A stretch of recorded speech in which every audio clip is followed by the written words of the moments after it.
Israeli Prime Minister Benjamin Netanyahu has declared war on Hamas after the Gaza-based militant group launched an unprecedented surprise attack on Saturday. אזרחי ישראל, אנחנו במלחמה. לא במבצע, לא בסבבים, במלחמה. הבוקר חמאס פתח במתקפת פתע רצחני נגד מדינת ישראל ונגד אזרחיה.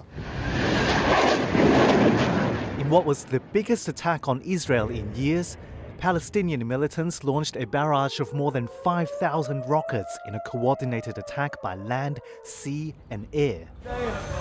The Hamas military commander called the assault Operation Al-Aqsa Flood and urged Palestinians everywhere to fight against Israeli occupation. Rockets were fired from the Gaza Strip as far north as Tel Aviv. Gunmen also entered the country from the south in a stunning infiltration of Israel's defenses. Hamas said it had taken over several Israeli villages in the country's south. Gunfire could be heard echoing across the town of Sderot, which lies less than a mile from the Gaza Strip. Residents have been warned to stay inside while emergency responders activated amidst the fighting. במקביל הוריתי לבצע גיוס מילואים נרחב ולהשיב מלחמה שערה בעוצמה ובהיקף שהאויב לא הכיר.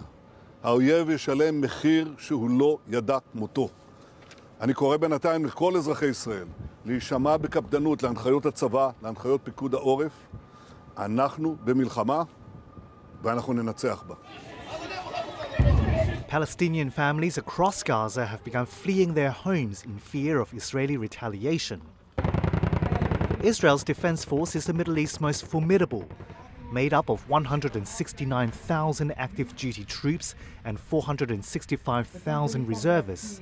It is supplied with some of the world's most advanced drones and weaponry. The US provides Israel with $3.8 billion in annual military assistance. Saturday's attack holds deep significance for Israel, as the country has just marked 50 years after the Yom Kippur War.